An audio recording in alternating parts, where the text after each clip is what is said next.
श्रापित चुड़ैल की कहानी। किसी समय की बात है, एक छोटे से गांव में एक सुंदर और खुशमिजाज लड़की राधा रहती थी। वह हर किसी से अच्छे से पेश आती और अपनी सुंदरता के कारण गांव में बहुत प्रसिद्ध थी। राधा का जीवन बहुत खुशहाल था, लेकिन उसकी किस्मत ने अचानक करवट ली। गांव के पास एक घना जंगल था, जहां लोग कम ही जाते थे, क्योंकि उस जंगल के बारे में कई अजीब-अजीब बातें कही जाती थीं। लोग कहते थे कि उस जंगल में एक श्रापित चुड़ैल का वास है, जो किसी को भी अपनी जादू से फंसा लेती है। एक दिन राधा का मन जंगल देखने का किया। वह जंगल की ओर चल पड़ी, बिना किसी को बताए।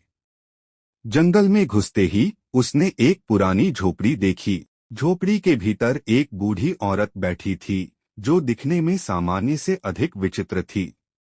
उस औरत ने राधा को देखा और कहा, तुमने गलती की है यहाँ आने की। यह जंगल श्रापित है और यहाँ आकर तुमने खुद को भी श्रापित कर लिया है।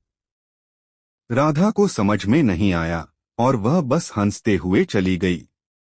लेकिन कुछ देर बाद राधा को एहसास हुआ कि उसके शरीर में अजीब सी दयनीयता आ गई है। उसके चेहरे की चमक मुरझा गई और उसकी आंखों में अजीब सी जलन महसूस होने लगी। वह घबराई और झोपड़ी की ओर दौड़ी, लेकिन अब वह औरत वहां नहीं थी।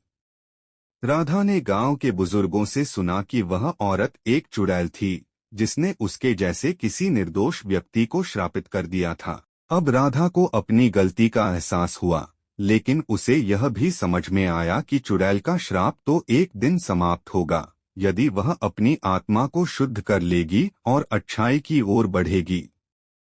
राधा ने पूरी कोशिश की और जंगल से दूर रहते हुए दूसरों की मदद करने का प्रण लिया। समय के साथ उसका श्राप भी हल्का हुआ और एक दिन वह पूरी तरह से सामान्य हो गई।